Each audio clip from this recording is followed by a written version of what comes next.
Hakasngi penyeso UMLA Barim Kamau Senram Constituency ubah Himalaya Champlang Cek National People Party lasaki ba uwi uri urang ba ubah di advisor jong ke sorkar jela kata D.D.Lapang ubalong ru menteri Barim ke jela Pynpaw ke Jingkmen ke bakrau abu ai ke Jingkmen jong u ye ke Jingwan Rung ubah Hima lemat ke dong Kristian jong u cek kesang MPP. The privilege of giving some few words here. First of all, my sincere thanks to the Honorable National Leader of the party, Mr. Bernard Sangma, and looking back to the background of this family, here is the place where we got the stalwart like Bernard Sangma, who led this the national party as well, and also to see that the Northeast area has been very much under the purview of the honor, glory, and to see the sunshine and the light of the world through this stalwart area. Sama sibone bangyo kene kalat ban piai nga ban kren chicken merkantin ngalaya kalanti ke bajingai ngala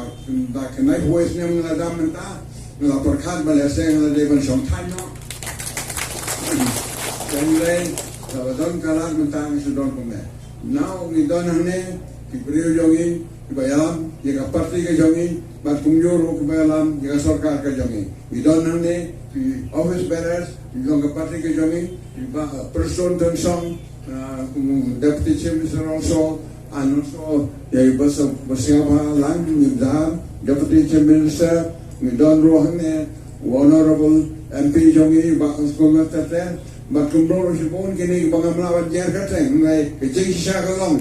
bang don hane you poi hagan ke jaka namar ba have learned a lesson to see that we forget ourselves and we serve others. Tekane kai ka bang purkhat tekane ka por ka wala yagi bagai MPP ka kiu ba kandang kiu haplan yung jing slay yung jing dap yung jing jing tenju ki challenge ki badan nakane ka riga jongi ni asa prang ni nang kiu manakasi bangin naya kiu clear do ganam ni sumhashimone bagidong inoyalam yung ne all friends here from Ghana Hills and from Mountain Ram especially we are thankful very much that you have decided to put the wisest suggestion to your leader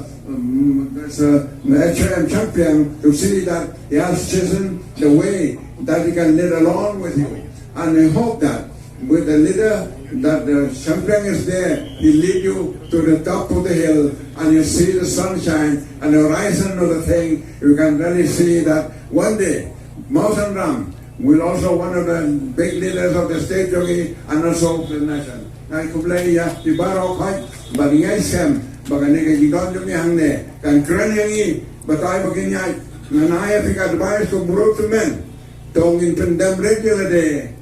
knang mo blay umpan kraw yangi but tong in perkatnya la day in perri lagan